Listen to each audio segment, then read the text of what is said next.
Deus para a minha vida, para a sua vida, para a nossa comunidade. E nós aqui nos encontramos.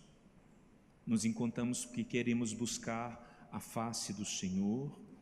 Nos encontramos porque queremos e acreditamos no seu poder, acreditamos no seu nome, acreditamos que verdadeiramente é o nosso Deus. E aqui nós nos encontramos. E eu queria começar a meditação dessa noite com um texto do livro do Êxodo. É um texto até um pouco conhecido nosso, quando o povo de Deus começa a buscar a idolatria e colocar outros deuses no lugar do Senhor. Começa a colocar poder, atribuir força a outros que não são o Senhor. O Senhor havia chamado Moisés e ele falava com Moisés face a face, e nesse tempo em que Deus estava com Moisés e o povo de Deus ali se colocava, e o povo de Deus ali reunido estava, eles se impacientaram com a demora, eles se cansaram com a demora. Moisés tinha subido e não voltava.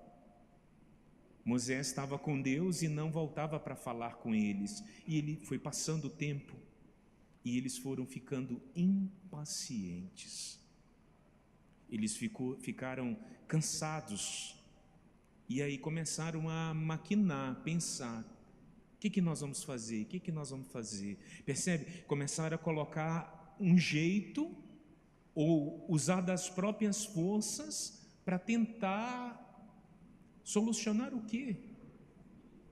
E nisso, o recurso deles foi a idolatria. Eles querem começar a adorar um outro Deus, colocar alguém, uma coisa, um objeto no lugar de Deus. Isso é idolatria. Todas as vezes que eu atribuo poder a coisas, a objetos, a tudo aquilo que não é o Senhor.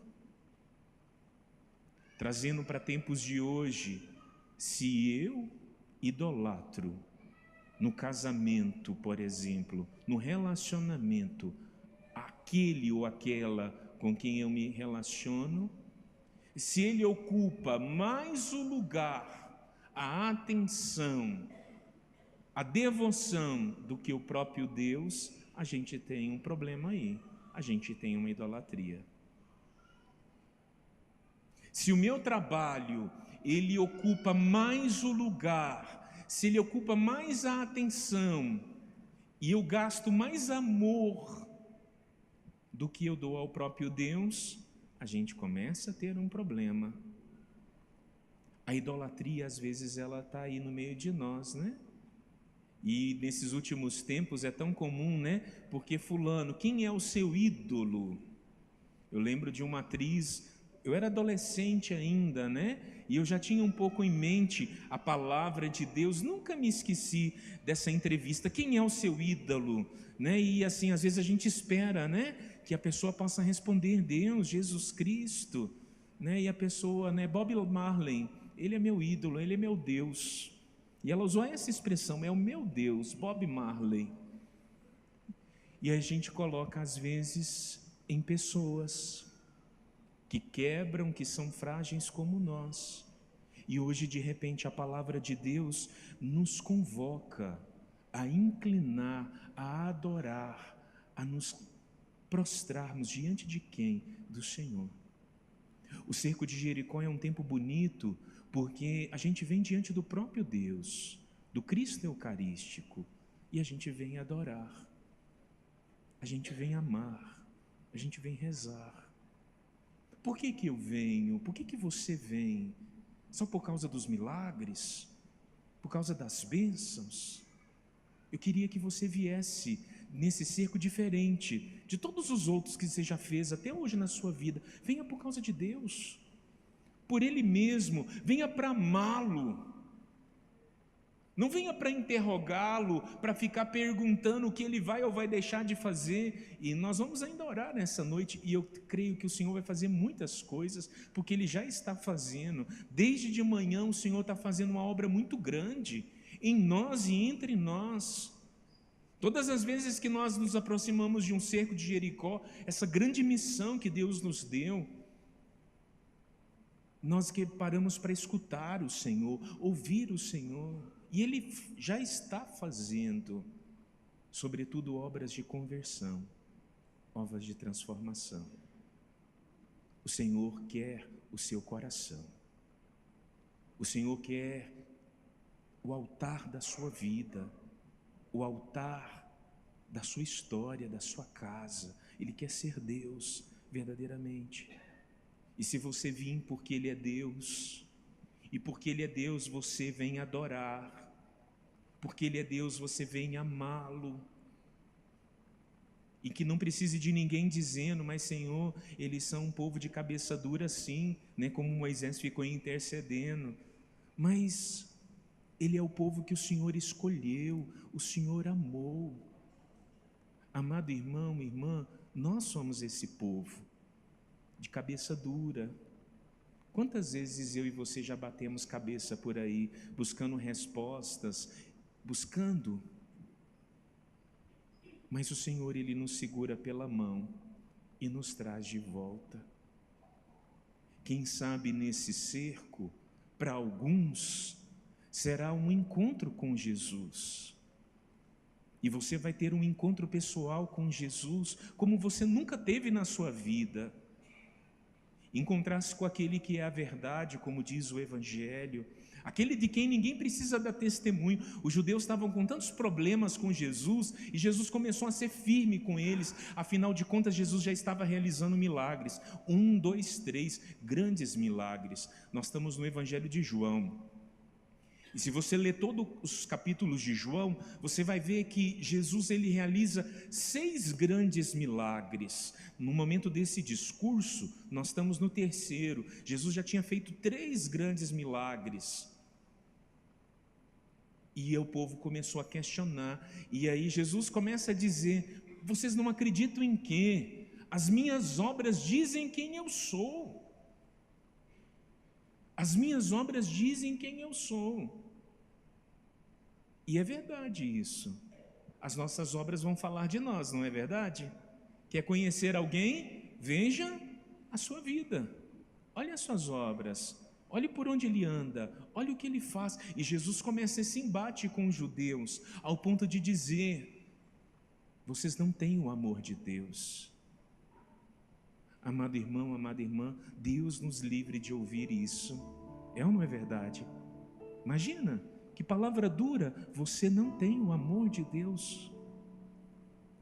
Essa palavra não é para mim, não é para você, porque eu e você temos fé, ou não tem? Acredita ou não acredita em Jesus? Tem fé ou não tem fé nele? E ele precisa fazer alguma coisa para você crer? Isso mesmo, ele não precisa fazer nada para você crer, porque ele já o fez. Ele já te salvou, ele já me salvou, ele já nos remiu com seu sangue precioso. Esse tempo da quaresma, nós vamos meditando na paixão, e quem sabe, alguns de nós podemos ainda estar como esses judeus, nesse capítulo. Viu um milagre, ainda não acredita. Viu um segundo milagre, ainda não acredita. Está esperando o que para acreditar? Está esperando o que para acreditar? E cuidado para você não o escutar. Você não tem o amor de Deus em vossa vida. Gente, é palavra muito dura da parte de nosso Senhor Jesus Cristo. E é bonito o diálogo, né? Porque ele fala: quem é João? João tinha uma luz, ele era uma lâmpada. São João Crisóstomo, estava lendo agora há pouco, e ele dizia: João é lâmpada, mas para que é lâmpada se eu tenho sol? E um dia Jesus disse num dos seus discursos mais veementes: eu sou a luz do mundo. Quem anda em mim não terá nas trevas, não estará nas trevas, não viverá nas trevas. Para que eu vou querer um testemunho se Ele é o próprio testemunho? Hoje a palavra, amado irmão, a minha irmã, que você que veio nessa noite nos ajuda a crer. Eu quero crer porque eu creio. Nós cantávamos: o impossível Ele realiza, e Ele realiza. E nesse cerco Deus quer realizar milagres. Nesse cerco do Senhor quer realizar prodígios, e dentre eles a conversão do nosso coração, a mudança da nossa vida. Esse é o verdadeiro milagre, essa é a verdadeira conversão. E acompanhado da transformação dos nossos corações, Deus pode realizar muitas outras obras, mas Ele quer verdadeiramente a sua vida.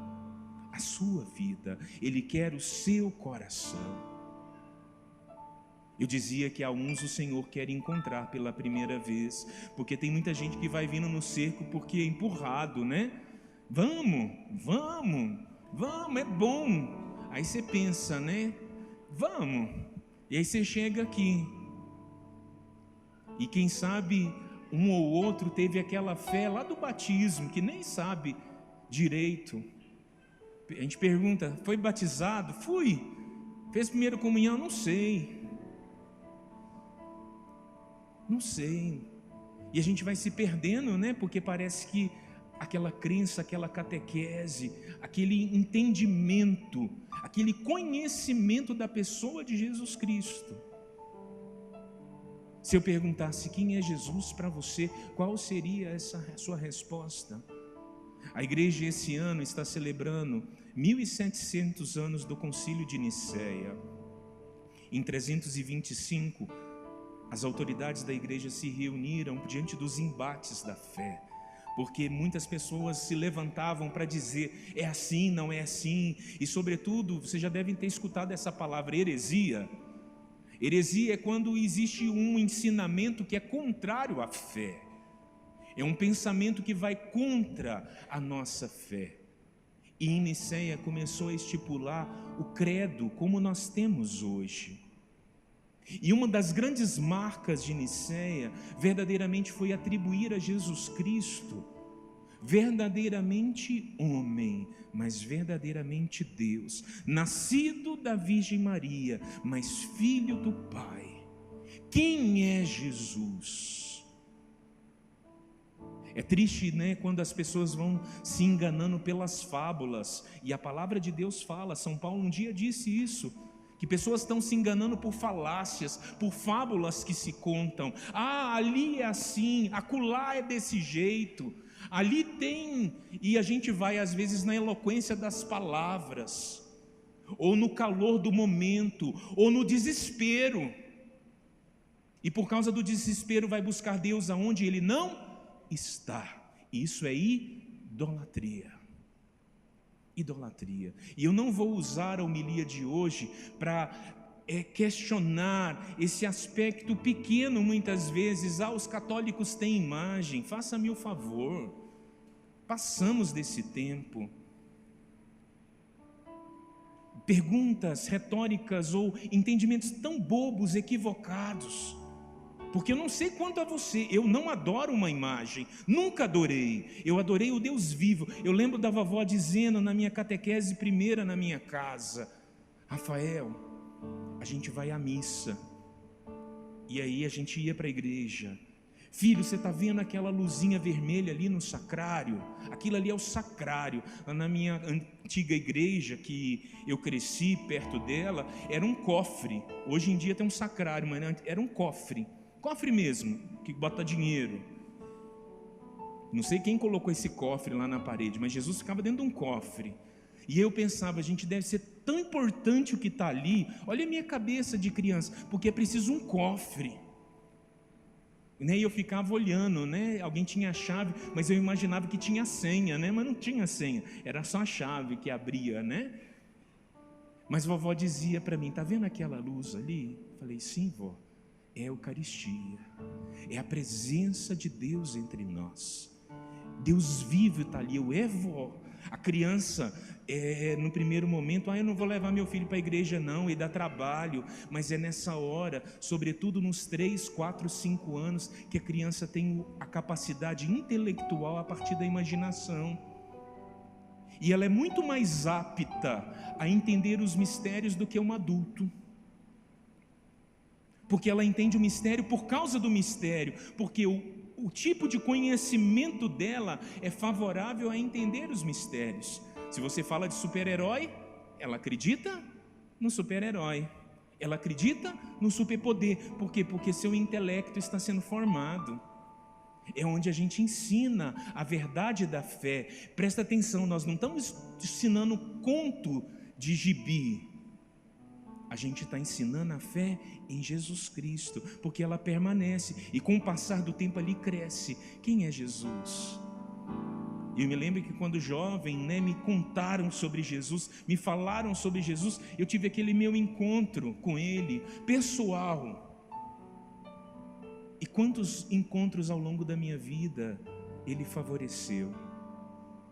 A outros nessa noite, o Senhor quer dar um segundo, ou um terceiro, um novo encontro com Jesus. Porque às vezes você já teve o primeiro, e como muitos foram andar em outros caminhos.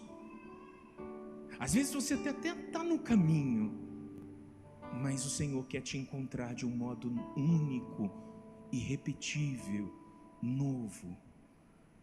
Esse encontro com Jesus, Padre? O que é encontrar-me com Jesus? É reconhecê-lo verdadeiramente como nosso único Deus, vivo, verdadeiro Salvador, o Cristo Senhor, Redentor. E quando isso acontece, automaticamente eu posso proclamá-lo como Senhor da minha vida. E se o Senhor é o Senhor da minha vida, eu não preciso ficar apegado em patuás, em objetos de magia e outras coisas, para atribuir poder a coisas, porque o Senhor é o Senhor da minha vida. Verdadeiramente Ele é o Senhor da minha vida. E hoje nessa Eucaristia nós queremos começar esse cerco de Jericó proclamando que Jesus é o Senhor da nossa vida. Jesus é o Senhor da nossa casa. Você precisa dizer isso? Jesus é o Senhor do meu trabalho. Ele é o Senhor por onde eu passo, por onde eu caminho. Ele é o Senhor dos meus passos. Ele é o Senhor da minha vontade, do meu querer. E declarar que Jesus Cristo é o Senhor é um grande ato de fé. Mas presta atenção, meu irmão, minha irmã, isso tem implicações. Quando eu declaro Jesus Cristo como Senhor da minha vida, já não dá mais para eu ficar buscando idolatrias. Já não dá mais para eu buscar outras fés. Nem sei se existe isso, Outros lugares, outras respostas, porque fé é uma só. Não existe outra fé. Deixa eu corrigir, para não causar equívoco. Quando eu declaro que Jesus Cristo é o meu Senhor, eu vou ter que viver tendo Ele como o meu Senhor. E ter as exigências. Algumas eu vou entender? Vou. Outras eu vou compreender? Nem tanto, mas eu quero seguir. E quando Jesus Cristo é o Senhor, Ele transforma as nossas vidas, Ele transforma os nossos corações. Quem aqui, não precisa me responder, mas eu vou perguntar, responda para você, se encontra no primeiro grupo, que o padre dizia que precisa de um primeiro encontro com Jesus Cristo? A oração vai te alcançar. Se você veio hoje de uma forma ou de outra e chegou aqui e precisa de um primeiro encontro, a graça vai te alcançar, eu tenho certeza disso. Mas às vezes existem aqueles que estão no segundo grupo, que querem um novo encontro, um segundo encontro. E esse encontro também tem o poder de transformar as nossas vidas. Seja você do primeiro grupo ou do segundo, o que eu desejo é que você queira se encontrar com Jesus. Quem quer se encontrar com Jesus? E se Ele entra, Ele ilumina, porque Ele é a luz. Se Ele alcança, Ele é a verdade. Não há espaço para outras coisas. E o testemunho, quem dá as suas obras? Quem dá o testemunho de Jesus? O Pai. O Pai. Foi o Pai que deu o testemunho do Filho. Quem dá testemunho de Jesus? O que Ele realizou e qual foi a obra de Jesus? Só alguns milagres? A ressurreição depois da paixão. Esse é o grande milagre de Nosso Senhor. Vai em João, depois conta os grandes milagres de Nosso Senhor. Você vai ver 6. O 7º é a ressurreição. Por que 7? Porque na Escritura 7 é o número da perfeição, a plenitude. O Senhor realiza 1, 2, 3. No 7º dia Ele ressuscitou. E esse dia se torna, se a gente conta, o primeiro de todos novamente. Por isso que a gente entende que é o domingo. O primeiro dia da nossa vida. E o primeiro dia da nossa vida tem que ser o dia de Jesus, o encontro com Jesus Cristo.